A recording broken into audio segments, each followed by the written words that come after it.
Welcome to She Owns the Show. My name is Eman Abo Al Nasr and I'm here from beautiful Monaco Yacht Show. The vibe is amazing. Today is the last day and we're really excited to meet more female leaders in the yacht industry.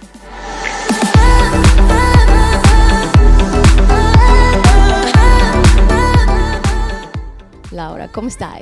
Tutto bene, tutto bene. Benvenuta a Monaco. Fantastic vibe in Monaco, right? Yes, the show in the last 4 days has been amazing. We've been involved in many new projects and we have new clients contacts. So it's been really an exciting show.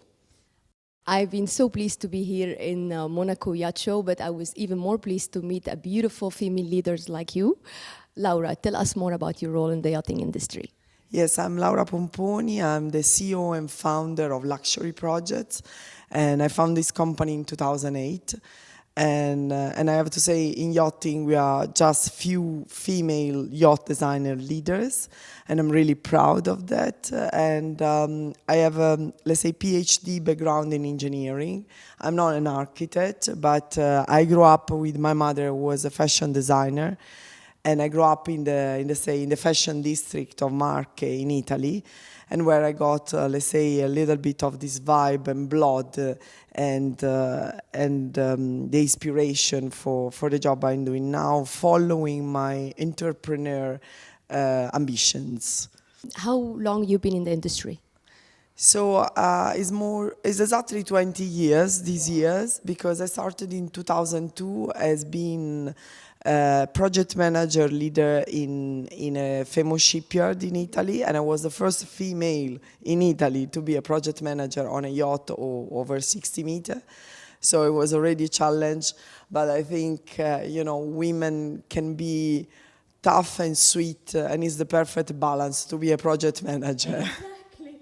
And how is it when you entered the industry? It was easy for you? You were welcomed? It was difficult? Explain it. I have to say, obviously, having an engineering background, you are seen as a professional anyway, even if I'm not a naval engineer. So let's say when I was employed in the shipyard, obviously I didn't know anything about yachts. So but the good thing is that I accepted the challenge to be in the production side. So I've been in the production, on board of the yacht under construction, and I always say to all my team or all the guys that I employ or girls that an experience in the shipyard is the key of understanding how a yacht is built and how you can design a yacht. This is beautiful. How many yacht owner females? Yes, in my life I met only just two, and let's say there are not so many owners, females, but at the end the project, especially for the interiors, for what I do, is run by Mr. Wife. And as we always say in Italy, behind the great man there is always a great woman. I know what you mean. I mean, really owning the yacht and being a yacht owner. Sometimes I have to say that the yacht owner is a woman, but is the husband performing the contract, and so women sometimes step behind because when you buy a yacht, it's more about technicalities, and maybe they are not interested, but the propulsion, let's say the hybrid system, the navigation is the base to choose a yacht, and it's something that eventually is not so close to a woman. But do you think they are not interested, or they are afraid, or they are concerned?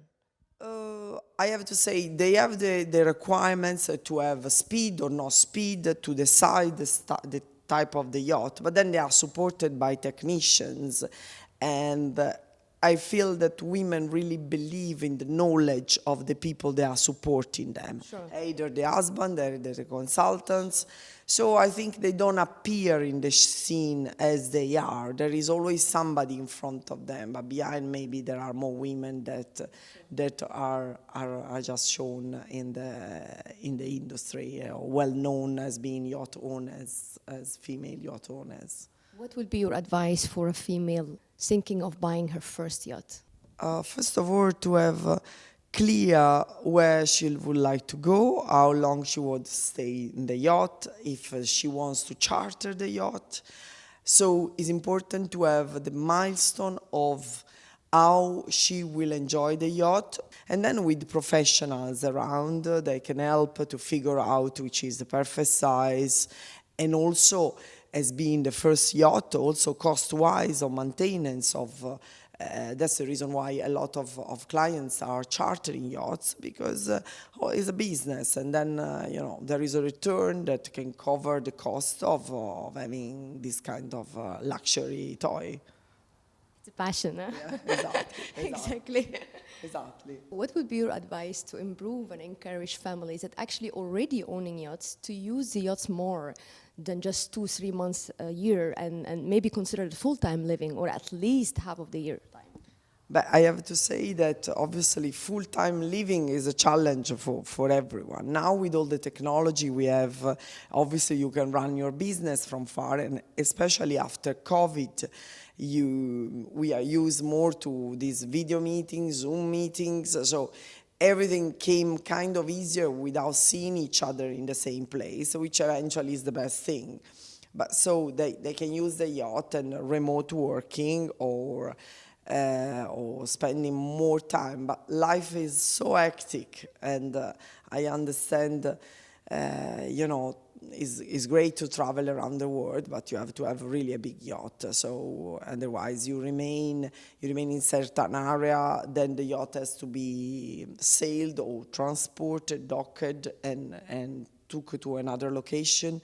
So yes, it's the dream of every owner to live all their life in the yacht, but then eventually it's difficult. I found really few owners at the end of their career, when they almost retired, they passed their business to their sons and daughters. So in that perspective, yes, but if you are a businessman and you are so busy, it's quite difficult, even if remote working. But I see they spend more and more time, especially with the new trend of explorers, big yachts. So they travel northern and southern and all around. So yes. So Laura, where is your next move? Where I'm gonna see you again? Which show? Let's say the United States, I think, is the next show for Lauderdale. Yes, exactly. It's at the end of October, beginning of November. And then Dubai. I look forward to be there back in May. Yes, in March. Yeah. I love the Middle East. I've been living there for a while. So yeah. I've been in Dubai for 10 years and I love it. And what is your personal favorite boat? Of the one I designed or somebody else? Personal. That's a good question. I think every boat for us has a different story, and is connected to, as I always say, since we are not pushing for a certain style, so we follow the client. We follow the client inspiration, way of living, or what they like. So every boat, every design is a special path of life where we enter the client life and we experience how they live, how they eat, and all is a cultural mix. So I think there is no favorite. I just love to do my job with different clients. I like your reply. Yeah. And how long, what is the average timing for you to design the yacht? Of course, depends on the size, I know, and everything, but average-wise? Average-wise, because we do a lot of refit as well, that, have a lead time of 1 year maximum, if it's a big refit. Otherwise, they are instant refit, as we call, so we just go with the magic stick and change the paneling and to give a new atmosphere. But let's say 2 years and a half, because the big projects are taking 4 years. So let's say medium, 2 years and a half. Amazing. Yeah, I'm very inspired by you, by the way. Yeah, it was meant to be. It was meant to be. No, thank you so much for your time, and I hope to see you in the UAE this year for sure. Yeah, for sure. It's a pleasure, man, to meet you and to have this. I would say I like that women are considered not just because they're women, but if you are talented, is the same as a man. Just talented people, not talented women. So Yeah, exactly. Passion, especially for what we do. You know, we have to transfer the passion because for owners, a yacht is a toy, is where they want to live, they want to enjoy with the family, so not an headache. So that's the difficult part, not to make it an headache because they will not love it anymore. Yeah. Okay. Thank you so much. Thank Thank you you. so much. Safe travels. You too. Bye. Ciao. Ciao.